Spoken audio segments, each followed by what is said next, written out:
ریاست کی بنیاد رکھی اور 10 سال نبی علیہ السلام اس کی حکمران کی حیثیت سے رہے. انصاف کا نظام قائم کیا نبی علیہ السلام نے، قانون کی بالادستی کا نظام قائم کیا. جو بھی فیصلے ہوتے تھے وہ قرآن کی روشنی میں ہوتے تھے، اور نبی علیہ السلام کے جو فیصلے ہوتے تھے وہی حدیث ہے، وہی سیرت ہے، وہی سنت ہے ہمارے لیے. یعنی ہم یہ کہہ سکتے ہیں کہ جو ریاست مدینہ کا جو نظام تھا وہ قرآن اور حدیث کی بنیادوں پر قائم کیا نبی علیہ السلام نے. نبی علیہ السلام نے اپنی حیات مبارکہ میں فرمایا کہ میرے بعد خلافت 30 سال رہے گی. یعنی میرے بعد جو رولنگ کریں گے میرے خلفائے راشدین، میرے صحابہ، وہ 30 سال تک وہ حکومت انہی اصولوں پر باقی رہے گی جو اصول میں نے بنائے ہیں، میں نے قائم کیے ہیں. سب سے نبی علیہ السلام کی مثال کے بعد سب سے پہلے حکمران بنے حضرت ابو بکر صدیق رضی اللہ عنہ. پہلے خلیفہ کون تھے؟ حضرت ابو بکر صدیق رضی اللہ عنہ. نبی علیہ السلام نے مدینہ پاک میں کتنی حکومت کی؟ 10 سال. 10 سال کے بعد کون حکمران بنا؟ پہلے خلیفہ راشد بنے حضرت ابو بکر صدیق، اور ان کی خلافت کی ڈیوریشن ہے تقریباً 2.25 سال. 2 سال اور 3 مہینے. 2.25 سال حضرت ابو بکر صدیق رضی اللہ عنہ کی خلافت قائم رہی. ان کے وصال کے بعد دوسرے خلیفہ بنے حضرت عمر رضی اللہ. دوسرے خلیفہ کون تھے؟ حضرت عمر فاروق رضی اللہ تعالی عنہ. آپ کی خلافت رہی 10 سال. کتنی؟ 10 سال.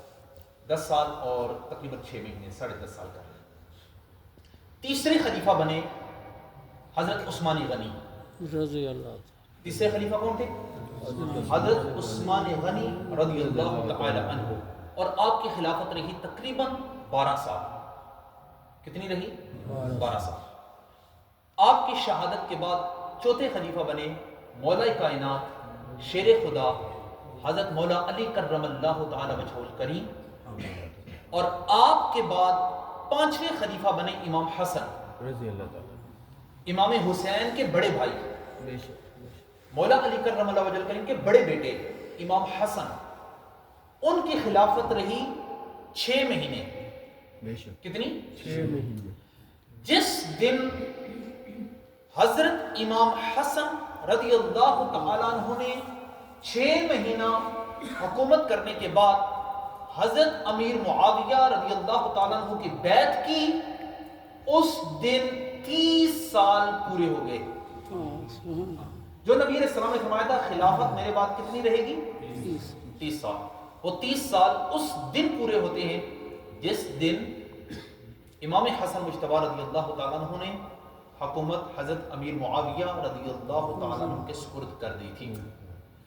اگلے 20 سال حضرت امیر معاویہ رضی اللہ تعالیٰ عنہ حکمران رہے.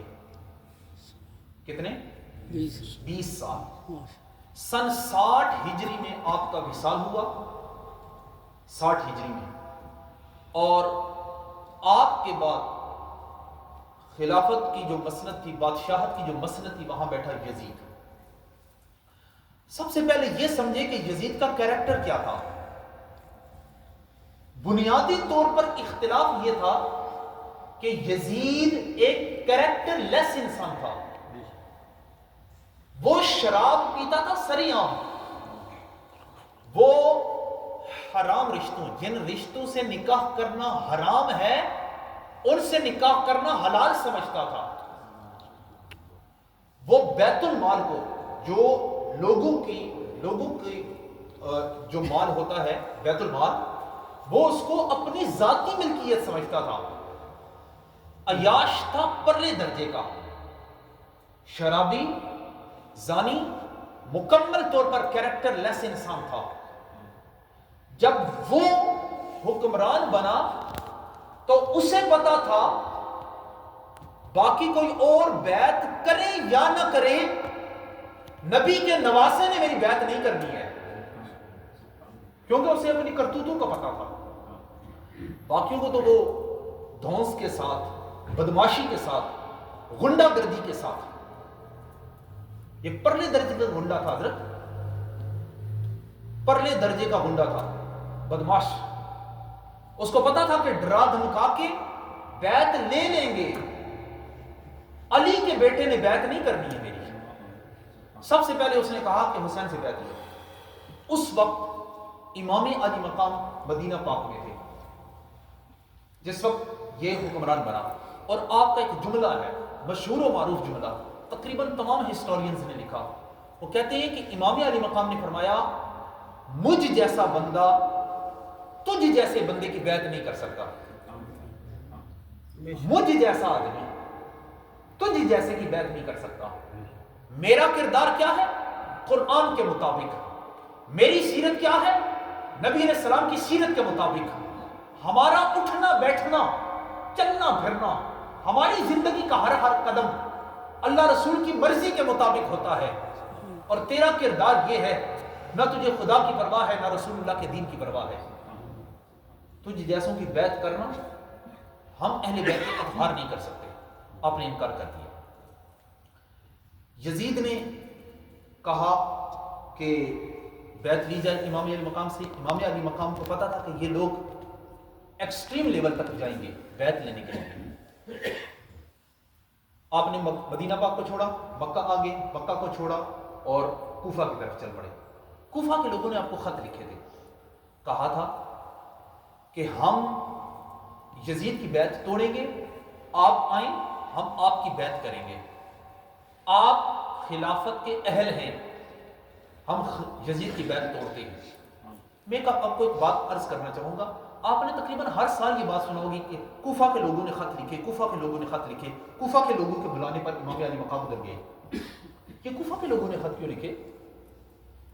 शाम में भी मुसलमान थे, यमन में भी थे, बाकी इलाकों में भी थे। कूफा के लोगों ने खत क्यों लिखे? कभी सोचा आपने? उसकी वजह यह थी कि जब हजरत अली का दौर था, जब आप खलीफा राशिद थे, तो आपने जो कैपिटल था वो मदीना से कूफा शिफ्ट कर दिया था।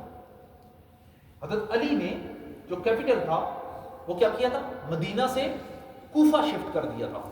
अब हजरत अली के चाहने वाले, अहले बैत के चाहने वाले उधर कूफा में मौजूद थे। इस वजह से कूफा में लोगों ने खत लिखे। आपके वालिद गिरामी ने यहां पर रहे, हुकूमत की, यहां पर ही मौला अली करबला वजह इनका मज़ार पाक पता है कूफा के पास है, नजफ में, कूफा के करीब है ये। आपके वालिद गिरामी चूंकि यहां पर थे तो आप यहां पर आए, हम आपकी बैत करेंगे। फिर इमाम अली मकाम ने कूफा की तरफ रख के सफर बांधा और दरमियान में करबला के मौका पर, करबला के मैदान में यह वाकया हुआ। और हजरत ये जो करबला है ना, ये सिर्फ एक वाकया नहीं है, इसमें एक सबक है हमारे लिए। सबक क्या है कि जब आप हक के रास्ते पर चलोगे, आपको अपने बेटे ज़िबा करवाने पड़ेंगे, आपको अपनी औलादें शहीद करवानी पड़ेंगी। जब हक के रास्ते पर चलोगे, आपके लोग आपके मुखालिफ बनेंगे। लेकिन हुसैनी किरदार यह है कि हक के रास्ते पर चलते रहना है, मुखालिफत की परवाह नहीं करनी। मैंने कल जुमे पर भी अर्ज किया था, परसों जुमे पर मैं अर्ज किया था कि आपने तकरीबन की बात हर बार ही तकरीबन सुनते होंगे कि इमाम अली मकाम का सर सजदे की हालत में तन से जुदा किया गया। ऐसी बात है, इमाम अली मकाम सजदे की हालत में थे जब आपको शहीद किया गया। मैं और आप कैसी मोहब्बत करते हैं इमाम अली मकाम से, हमें नमाज की परवाह नहीं होती। 23 साल के जवान अली अकबर की लाश को उठाया। इमाम इब्न कसीर लिखते हैं अल-बदाया व निहाया में, कहते हैं कि जिस वक्त इमाम अली मकाम ने जवान लाश शहजादा अली अकबर की लाश को उठाकर लाए, आपकी उम्र थी 56 साल, 56 बरस उम्र थी। और जिस वक्त लाश को उठाकर लाए, 56 बरस की उम्र में जवान नजर आते थे, बिल्कुल जवान नजर आते थे इमाम अली मकाम। जिस वक्त शहजादा अली अकबर की लाश को उठाकर खैमे में लाए, आपके बाल सफेद हो चुके थे। इतनी दर्द और इतनी तकलीफ का मकाम था वो, लेकिन हक नहीं छोड़ा, सच का दामन नहीं छोड़ा, यजीद को वोट नहीं दिया, کیوں؟ کیونکہ وہ کرپٹ ہے، وہ کیریکٹر لیس ہے، وہ اللہ اور اس کے رسول کے دین کا باغی ہے۔ حسین جیسی ہستی اس کی بیعت نہیں کر سکتی۔ یہ ہے حق پرستی۔ ہم سمجھتے ہیں یہ کوئی اب اسلامی تاریخ کا کھنگالے، ہماری تو تاریخ لکھی ہی خون کے ساتھ گئی ہے حضرت، ہماری تاریخ خون کے ساتھ لکھی ہوئی ہے، ایسے ایسے واقعات ہیں کلیجہ منہ کو آ جاتا ہے۔ لیکن جتنا غم امام علی مقام کی شہادت کا منایا جاتا ہے، کسی واقعے